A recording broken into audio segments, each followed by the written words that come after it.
বোনরা এক জায়গা হলে কি না হয়, যত রকম পাগলামি আছে আমাদের ভিতর। এই যে রাত্রেবেলা এখন আমরা কি করব, তাই তো দেখেন মেয়েকে সাজালাম, খুব সুন্দর করে সাজালাম। কারো যদি সাজতে মনে চায় তাহলে আমাদের থেকে বুকিং করতে পারেন, আমরা কিন্তু খুব সুন্দর সাজাতে পারি। তার কারণ এই যে বাস্তব প্রমাণ দেখিয়ে দিলাম। আর রাত্রেবেলা আমাদের কত কিছুতে মন চাই, দিনের বেলা সারাদিন ঘুরি আর রাত্রেবেলা এই যে আজব এক একটা কারখানা করি। এই দেখেন এখন ওকে তো সাজালাম, বর পাবো কোথায়, তাই আমার ছেলেকে বসিয়ে দিলাম। কিন্তু দেখেন মেয়ে আমার সেই লজ্জা পাচ্ছে, আবার আমার ছেলেও কিন্তু মেয়ের থেকে কম লজ্জা পাচ্ছে না। তো আমাদের এই আজব কারখানা দেখে আপনারা কিন্তু হাসবেন না। আরেকটা কথা, আপনারা বলেন তো কে কেমন করেন বোনরা এক জায়গা হলে, সেই যা মন চাই তাই করেন, এগুলো কমেন্টে জানাবেন কিন্তু।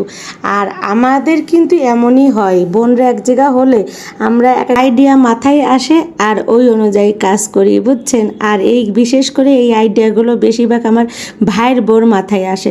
দিনের বেলায় এত ঘুরি এনার্জি থাকে না, আর রাত্রেবেলা ওর পাল্লায় পড়ে, বুঝছেন, আমাদের এক একটা জিনিস করা লাগে। মনে করেন যদি না করি তাহলে টেনে বেঁধে আপু না করতেই হবে করতেই হবে। আর এই যে লাস্টে আমার ছোট ছেলেকেও ও বাদ দিল না, ছোট ছেলেকেও ও বসিয়ে দিল। আর এই যে ভিডিওগুলো করলাম না, এগুলো ওরা বড় হয়ে দেখবে আর হাসবে, স্মৃতি হিসেবে থাকলো আর কি। আর এই যে আমি একটু বের হলাম ছেলেদের নিয়ে নাস্তা কিনতে। আর আমার কি হয়েছে জানেন, আমার হঠাৎ করে রাত্রেবেলা মোবাইলটা পড়ে যে ডিসপ্লেটা নষ্ট হয়ে গেছে। কিন্তু আমি এমন একটা ব্যক্তি, যখন আমার যেই জিনিসটা নষ্ট হবে ওইটা তখনই ঠিক করতে হবে তো হবে।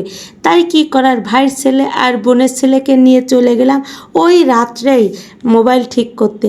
তো মনটা ভীষণ খারাপ ছিল, পরে যখন মোবাইলটা ঠিক করলাম তখন মনটা অনেক ভালো লাগলো, ফুরফুরে মন হয়ে গেল।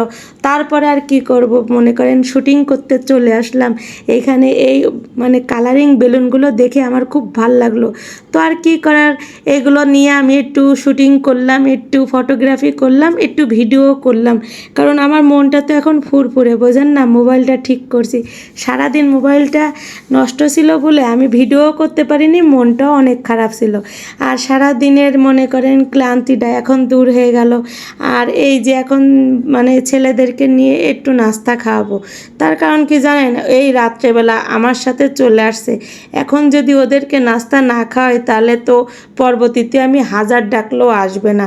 তাই ওদের একটু ঘুষও বলতে পারেন দিলাম।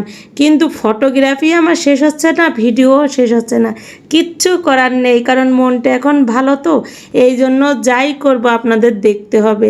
আর এই যে ওদেরকে এখন খাওয়ালাম, কারণ না খাওয়াইলে তো পরবর্তীতে মনে করেন রাগ হবে যে আম্মি এত কষ্ট দিচ্ছে আমাদেরকে।